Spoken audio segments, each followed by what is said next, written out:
Naabrist parem või naabrist patusem? Täna räägime, kuidas Jumal sind oma silmade läbi näeb.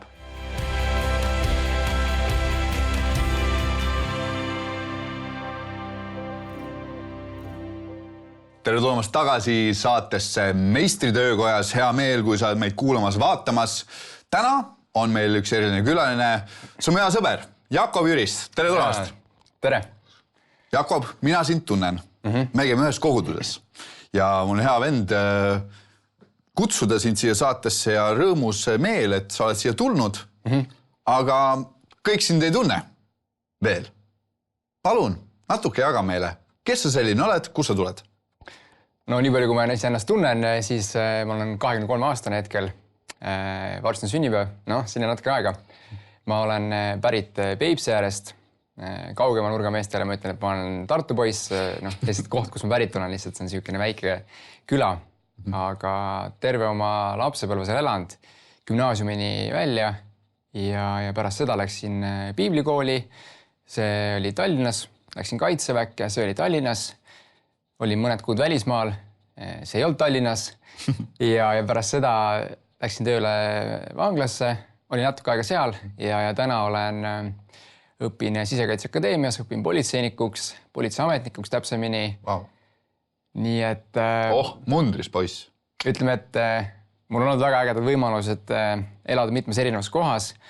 Mul on väga head võimalused olnud proovida iseseisvat elu. Aga täna olen ma kohas, kus ma saan nagu 110% öelda, et Jumal on kinkinud mulle abikaasa. Jumal on meile abikaasaga kinkinud poja, Hugo väikse poja. Väga lahe. Nii et me oleme perega ka väga heas kohas, väga armsas kohas. Noorisa isiklikult. Nii et ma loodan, et oma vanuse kohta on mul olnud palju kogemusi. Ma loodan, et mul on midagi rääkida meestele, kes on minuga sama vanad. Ja... Miks mitte ka vanematele? Kunagi ei ole ka hilja õppida. No ideaalses maailmas tahaks ju olla see Timoteos, keda Paulus julgustab olema eeskujuks ka vanematele meestele.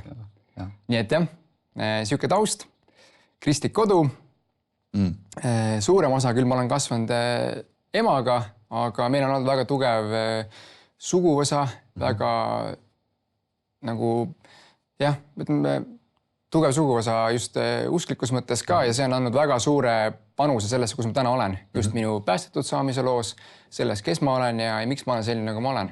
Et ma arvan, et ilma selle taustata oleks minu elu võib-olla täiesti teises suunas.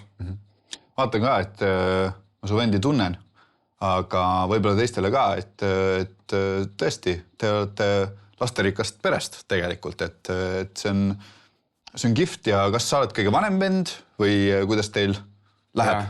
No suur pere on kindlasti olnud väga suureks õnnistuseks, et kui mina mõtlen ja me abikaasaga mõtleme oma pere peale, siis meie soov on ka mitu last ja kui Jumal seda lubab, siis me seda nii-öelda saame lubada. Aga mul on 3 venda. Joosep on esimene poeg, mitte minu poeg, aga minu vend, minu vanemate poeg. Siis olen mina vanuselt teine, Jakob, 3. poeg on siis vanematel Johannes ja 4. on Joonas, nii et 4 J-tähega poissi, mina olen vanuselt. Jep, piiblipoisid ja mina olen vanuselt siis teine. Kihvt, väga lahe. Mainisid ka korra, et nendel on olnud suur mõju ka sinu päästetud saamisele. Et sinule usule tulek, tegelikult see on alati väga isiklik teekond ja siin on su ristimispilt ka, kui sa said ristitud. Et räägi natuke sellest, kuidas sa üldse usu juurde tulid ja. Minu usule tulek algas natuke tasapisi tegelikult juba päris väiksest peale. Koguduses käimine on olnud nii-öelda nagu väikene nii-öelda nöörikene või tõmmits olnud minu jaoks. Ma mäletan, et ma olin 8-aastane, kui selles samas külas ma käisin sõpradega väljas. Ja me pidevalt nagu, ma mäletan, et ropendasime ja väga jõhkralt. Aga oma kodus ma seda ei teinud, sest ma teadsin, et meie kodus niimoodi ei tehta, meil olid asjad paigas ja ma elasin niisugust kahepalgelist elu. Aga ma mäletan, et minu esimene kogemus sellest, et Jumal vastab palvet oli siis, kui me olime õhtu palvet tegemas, ema oli minuga palvetamas ja me palvetasime ja ema küsis, et kuule, kas ma tahan oma elu Jumalale anda. Ja ma teadsin, et see nagu midagi head on, et ma siis nagu olen nõus ja ma tegin selle päästepalve, kordasin ema järel neid sõnu üks asi, mis nagu drastiliselt muutus, oli see, et ma üleöö lõpetasin ropendamise. Ja kui varasemalt oli nagu mul see täiesti tavaline ropendada, siis ma tundsin järsku, ma mäletan seda väga selgelt, ja mul on siiamaani see, et kui ma oma peas mingisuguse roppuse või mingi roppu sõna peale mõtlen, siis mul tekib siuke nagu õõvastus või siuke nagu halb tunne selle peale. Ja sellest päevast ja sellest õhtust ja momendist peale ma mäletan ja tean siiamaani seda, et mul on nagu vastikus ropendada või mul on vastikus mingisuguseid roppusi öelda. Aga sealt edasi, olin ma ikkagi noorim oma selles sõprusringkonnas, külavärk, mehed, sõbrad, kõik on vanemad. Elasin ja kasvasin nii, nagu teised seda tegid. Üsna varakult tuli minu ellu ka alkohol ja suits ja kõik siukene. Ja see oli huvitav sellepärast, et ma tegelikult kodus nägin hoopis teistsugust elu. Ja oma suguvõsas ma nägin hoopis teistsugust elu ja ma nägin, et see on hea, aga mind kuidagi see ei rahuldanud. Ja oma loomult ma olen ka siukene, et ma tihti pean nagu käe ise ära kõrvetama. Et kui keegi ütleb mulle, et ära mine, siis mul on mingi jonnakus natukene nagu proovida see asi ikkagi ära teha ise või aru saada, et kuule, kas see on hea või mitte. Ja kui ma milleski olen nagu kindel, et see on minu jaoks hea, siis ma teen seda kindlasti. Ma tean mingisuguseid olukordi, kus ema on mind väiksena keelanud midagi tegemast ja see on just puudutanud nagu inimestega näiteks kokkuleppeid, et ma olen pidanud kellelegi andeks paluma ja ma ei ole tohtinud nagu kas siis parasjagu õue minna, aga ma tean oma südames, et ma olen nii kindel selles, et ma pean, et see on õige asi teha nagu vabandust palud ja ma olen ära teinud selle asja. Ja pärast ma olen tulnud nii nagu puhas südant nagu, et tegelikult oli ikka õige asi. Ja ma ei kutsu kedagi üles nagu mingisugusele mässumeelsusele. Küll aga ma julgustan, et kui keegi tunneb oma südames nagu, et ta peab oma asja korda ajama nagu. Ja nii-öelda siis nagu ümberringi see keskkond nagu ei soodusta seda, aga sa oma südames tead, et sa ikkagi pead selle andeks palumise ära tegema, selle inimese välja kutsuma, temaga korra maha istuma või lihtsalt kirjutama, kuule, ma andestan sulle. Et siis, et tee seda, sest see rahulolu ja see südame puhtus, mis sealt tuleb, seda ei suuda mitte keegi ja mitte miski, ükski aine ei suuda seda pakkuda. Puhas süda on, Piibel ütleb, et ususaladus on puhtas südames. Ja ma arvan, et see puhas süda on see, mis teeb sulle kerguse. Aga mina kasvasin üles tagasi sinna minu päästetud saamise loo juurde. Kasvasin üles külas. Minu elu oli minu vanusega mõttes või vanusega võrreldes paar aastat eespool, just kommete mõttes. Ja kui ma olin ka noor poiss, siis väga palju oli selliseid asju, kus ma nagu sain aru, et okei, et tegelikult see elu ei ole nii ilus ja nii lihtne, kui tundub nagu seal piibli pühapäeva koolis nagu räägituna, et Jumal armastab meid, me palume, tuleb palve vastus ja isegi kui piiblikooli või pühapäeva kooli õpetajad rääkisid oma lugusid, siis mul oli see tunne nagu, et aga midagi ma pean nagu ise kogema. Ja umbes 12-aastaselt proovisin ma siis, ma mäletan, et siis oli see nii-öelda periood, kus ma hakkasin nagu ise proovima. Ja teadlikult tegin ka nagu valesi otsuseid, mis puudutab siis erinevaid mõnuaineid ja selliseid sõprussuhteid, siis ma teadlikult otsustasin, et ma proovin seda. Ja pidevalt ma tundsin, et sellest ei piisa mulle. Esiteks ma tundsin, et ma ei ole selles kohas, kus ma olen. Ma ei sobi siia. Ma ei sobi nende inimeste sekka. Ma ei sobi, see kuidagi ei rahulda mind. Nende asjade tulemused, mida ma tegin, oli selleks siis mingisugune pidu. Ma tundsin, et see ei rahulda mind. Ja sellest ei piisanud mulle. Ja samal ajal mul oli ju see võrdlus pühapäeviti, kus ma käisin kirikus, olin seal puldi taga, näitasin sõnu ja vaatasin neid inimesi, vaatasin oma suguvõsa, vaatasin oma pere ja mõtlesin, et aga neil on midagi paigas nagu. Midagi, mida mul ei ole, see on see rahu. Ja ma mäletan, ma olin 15-16 aastane, kus ma ikka pidevalt käisin ikka pühapäeva koolis. Ma käisin kirikus ja noortelaagrites ja ma arvan, mõni teadnudki, et mis elu mu väljaspool kirikut on nagu. Aga seal nendes kohtades mul olid need kogemused Jumalaga olemas, kus Jumal ilmutas, tuli oma ligioluga. Ma mäletan neid hetki, kus ma otsustasin, et okei, nüüd on nagu paugu pealt kõik, et aitab sellest kanepist ja aitab sellest alkoholist ja kõigest sellest. Aga oma otsust ma ei teinud veel. Ma ei tea isegi, mis mind hoidis sellel hetkel nagu seda otsust mitte tegemast. Aga ma olin 16 või 17 nüüd tagantjärgi, mul on raske selle peale mõelda.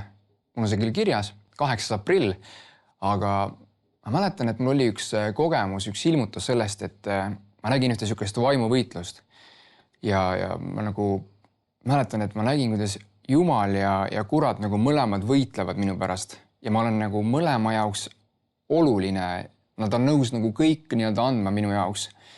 Aga see otsus, et mis nagu siis, või kumb võidab, on minu enda valida.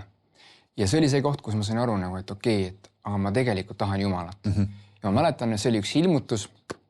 Oli üks olukord, kus me läksime sõpradega sõbra juurde ööseks. ostsime sealt kanepit, tegime seda ja mina oma südames palun, et Jumal, et kui sa oled reaalne, ilmuta ennast mulle. Ja siis tuli see ilmutus minu silmade ette ja ma mäletan, ma rääkisin ühe ingliga ja ma ei mäleta selles ilmutuses, mida ma rääkisin, aga ma mäletan seda rahu, seda ligiolu, seda Jumala ligiolu ja see oli nii hea tunne, ma mõtlesin, et kui ma seda tahan saada, siis ainuke viis seda saada on anda oma elu Jumalale.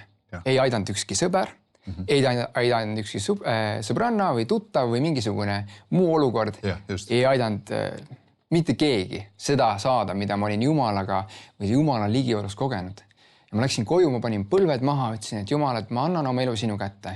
Ma annan selle sinu juhtimise alla ja mäletan, et Jumal nagu tegi midagi minu seest, ta muutis mu südame. Ja ma hakkasin armastama. Minu sisse tuli siuke nagu õrnus ja kergus. Ja see oli nagu ma oleks musta värvi sein oleks valgeks võõbatud, et midagi muutus mu sees. Tead, siuke nagu, ma oleks nagu värskuse saanud enda sisse, nagu siseelundid oleks tulnud uued. Ja sellest ajast peale tekkis mulle väga tugev soov ja tahtmine olla kogudusest osa, käia koguduses, kuulata pühapäevast jutlusi. Ma olin päris kindel, et ma lähen piiblikooli, käisin piiblikoolis. Nii et minu päästetud saamise loos on väga suur roll inimestel minu ümber, kogemustel, mida ma koguduses sain.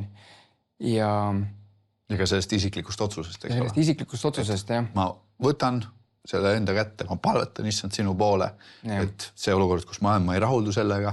Ja nii nagu sa ise ütlesid ka, et kõrvetad ennast mingite asjadega läbi, aga samas tulles selle juurde, nagu see enda tunnistus praegu oli ka, et pannes põlved maha, öeldes issand, ma alistan ennast sulle ja siis kapitaalselt kõik muutub. Ja olen täna toonud sind siia. Täpselt, ja see, ma mõtlen tagasi ja nüüd ma natuke rääkides sellest ka, mis kohas ma olin, mis keskkond üldse, see küla keskkond oli, et mis eeskujud ja iga nädala lõpus olevad mingisugused peod ja asjad, et mõnes mõttes oli see nagu Y-suunaline tee, et mul oli võimalus minna nii pidudele, kui tulla või olla siis koos Jumalaga. Jah, nii et see on väga suur arm, et ma olen koos Jumalaga, sest alati on see võimalus olla ka kuskil mujal. Just. Nii nagu sa ütlesid ka, et mida ma usun tegelikult samamoodi, see nägemus, mida sa nägid, et saatanal käis võitlus sinu elu üle Jumala vastu, aga nii nagu Jumal on andnud meile selle valiku enda teha, siis nii oligi see sama nägemuse mõttes täiesti tõene, et sinu valik oli see, kas ma otsustan issanda kasuks või ma otsustan selle teise maailma kasuks, mis sind tõmbas samamoodi ja tahtis saada. Sellepärast, et me oleme lugenud selle kohta ja me teame selle kohta, et ta käib ringi nagu lõukoer. Ja otsib keda neelata. Ja otsib keda neelata, et see on väga selgelt piiblis kirjas. Ja selle koha pealt ka, et ma usun, see on vägev tunnistus ja kindlasti midagi, millest me võikski nagu rääkima jääda.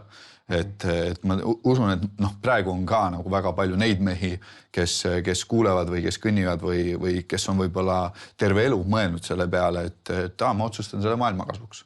Sellepärast, et see võib-olla tuleb lihtsalt see otsus, aga tegelikult palju raskem otsus on see, et siin sa seisad täna, ma saan öelda, et küpse mehena rääkimas sellest, et mida see otsus on teinud ja toonud su elule kaasa. Ja samas ise läbi kõrvetades enda näpu otsad ka selle kõige käigus. Aga meil siin meeste saates, selles meistritöögas meeldib alati tuua tähelepanu sellele, et Jumal, issand on meie meister, see, kes meid on valmistanud, voolinud, kasutades igasugu erinevaid tööriista meie siis voolimiseks. Ja ongi, vahepeal on nurgad natuke karmid, tuleb maha lihvida. Ja ma usun, et sa oled oma elu näitel seda näinud, nii nagu me oleme kuulnud ka, et mingid asjad olid natuke vajasid kohendamist, siit sealt, niket-näket. Ja siiamaani vajab, ma ütlen ausalt, et ega... Nagu me kõik, eks ole. Ja selle koha pealt ka. Aga üks küsimus, mis mulle meeldib esitada meestele siin saates ka, et kui sa peaksid nüüd vaatama ennast siit seinalt ja vaatama neid tööriistu, mis siin on, et kas sa oskaksid öelda, et kas ja mis tööriist sina enda arust oled, kui sa peaksid tooma mingisuguse võrdpildi? Mulle meeldib väga haamer. Ja just sellepärast, et tegelikult mulle endale meeldib väga nokitseda ka. Küll ma olen oma lapsepõlve kodus kõvasti remonti teinud ja küll ma olen saanud erinevaid muid objekte või siis tööotsi teha. Paar pilti kaasas, eks ole? Ja, et küll vajas kodus seinad värvimist ja krohvimist ja minu noorte pastor siis selles koguduses, kus ma käisin Tartus, oli sammuti ehitaja taustaga, nii et ta oli väga suureks õpetajaks. ja nii, et ma olen väga palju asju saanud ise teha. Mulle väga meeldib haamer. Just sellepärast, et sellega saab lõhkuda ja sellega saab parandada. Ja meil mõnes mõttes tuleb olla ka, ma arvan, siuksed universaalsed ja paindlikud, et on hetki, kus me peame nagu lõhkuma ja kas peame lõhkuma enda mingisuguseid harjumusi, võib-olla mingisuguseid kombeid iseendal. Või siis just me saame ehitada selle haamriga, lüüa naelu, luua midagi uut ja ilusat. Nii et samas on see ka jõuline, mulle väga natuke meeldib ka siuke jõulisus ja siuke... Meestevärk. Jah. Väga kihvt. Kuule, ole hea. Nagu sa nimetasid, sa oled akadeemias praegu õppimas. Aga tegelikult su teed on viinud sind sinna ka, et sa oled töötanud vanglas. Ja ma ei tea, üldse tahaks lihtsalt teada, et mis tunne on vanglas töötada?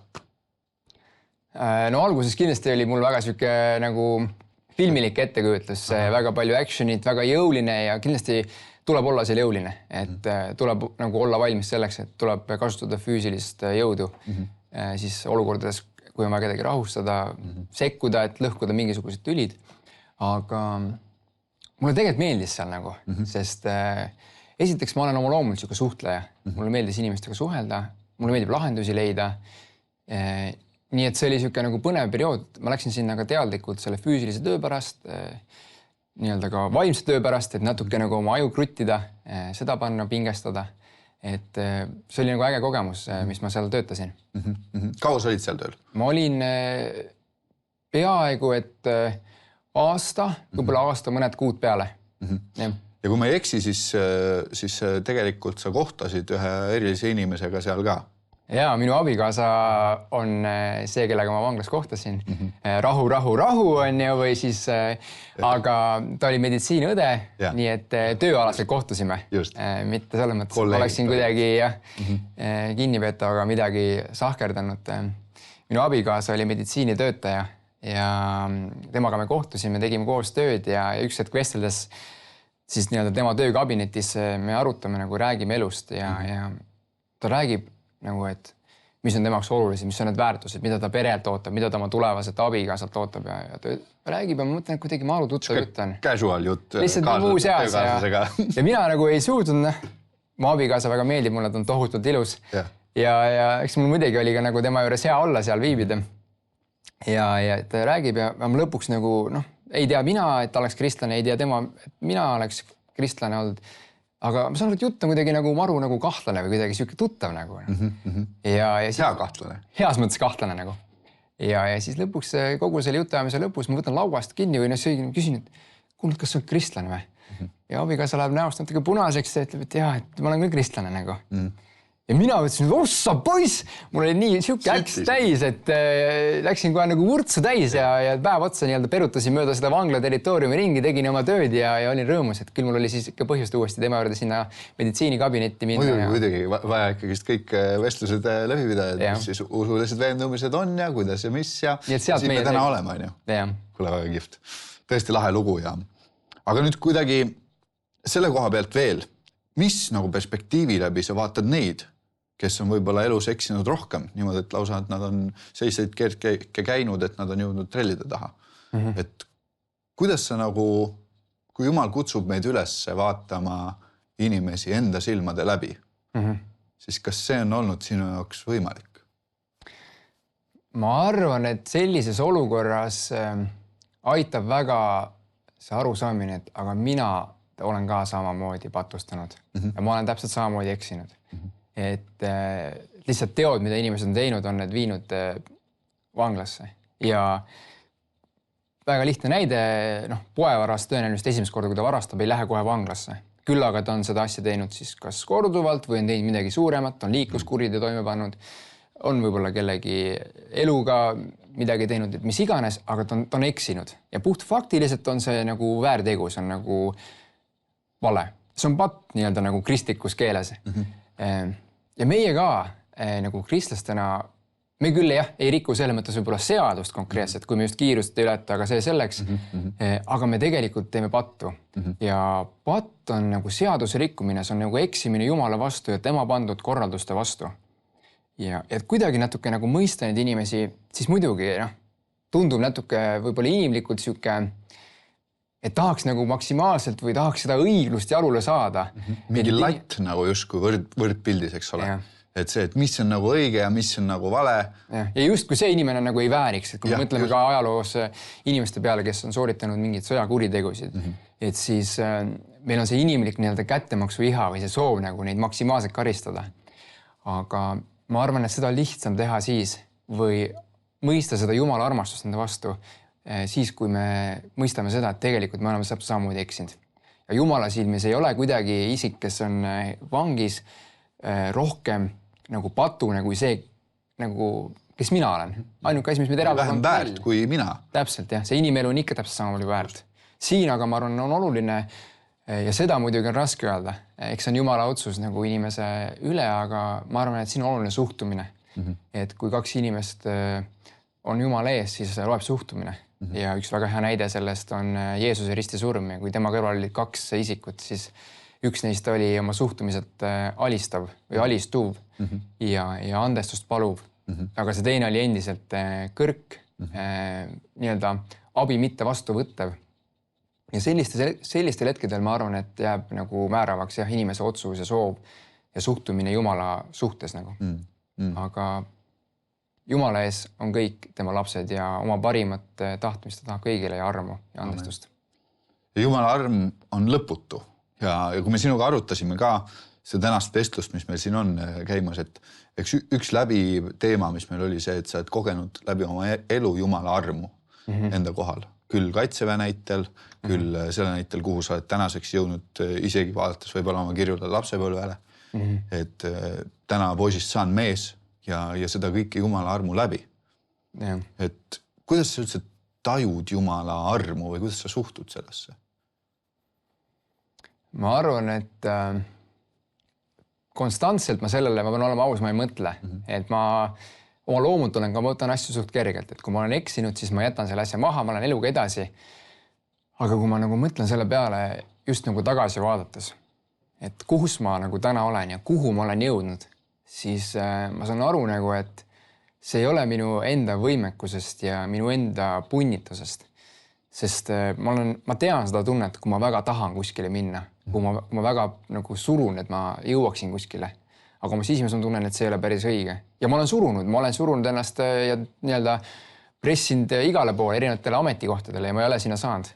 Aga kui tuleb see Jumala nii-öelda hoidmine ja suunamine, siis selle sees on üks kergus ja loomulikkus ja rahu, mida ma olen kogenud.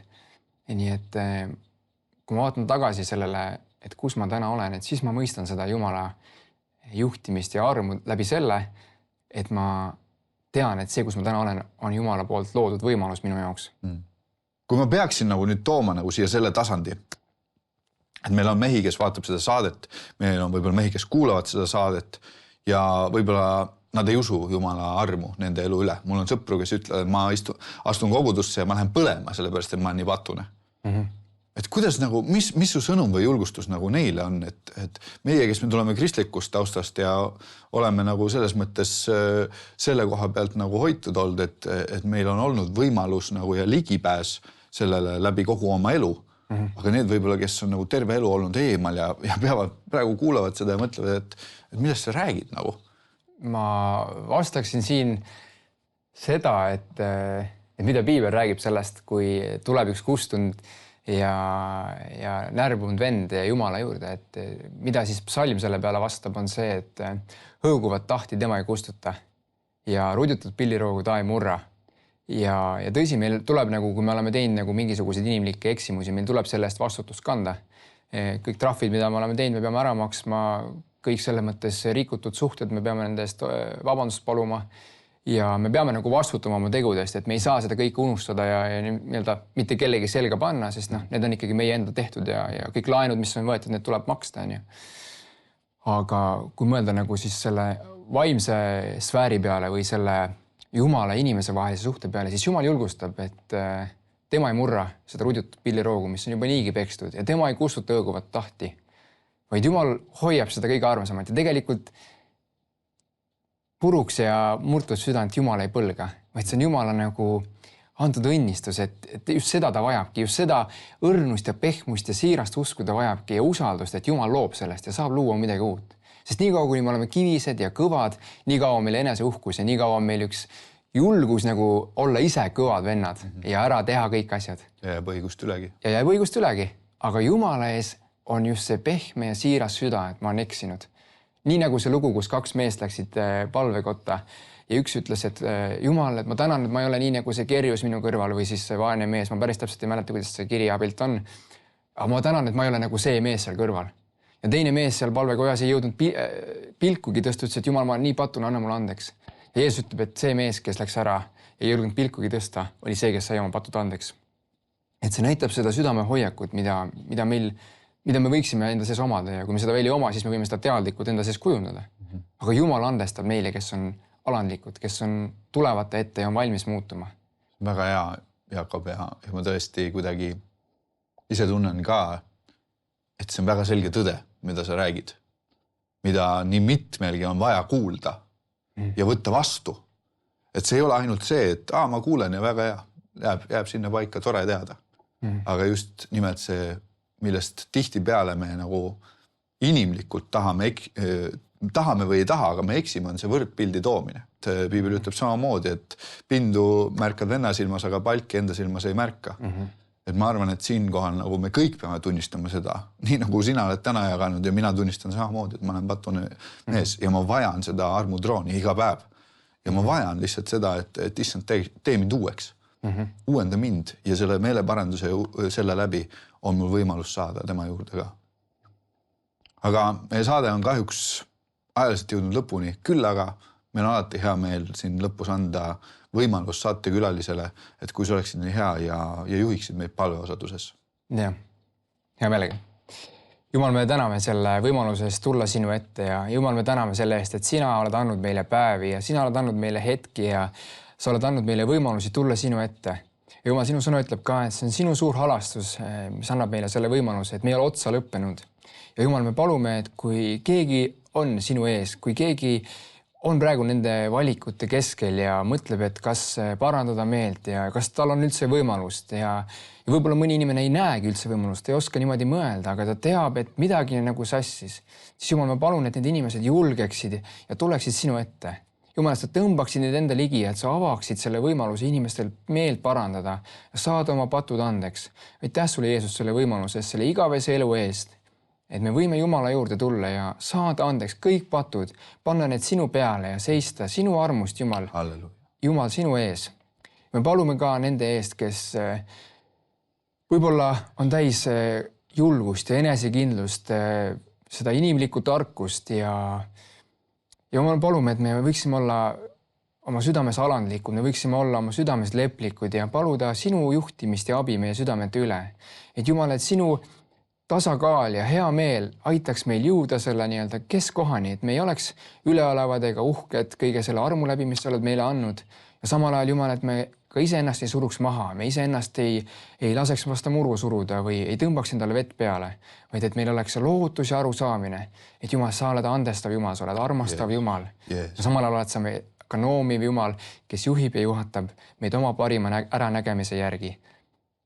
Kõneta Jumal inimesi, oma lapsi, mehi, nende vajaduste kohaselt Jeesuse Kristuse nimel.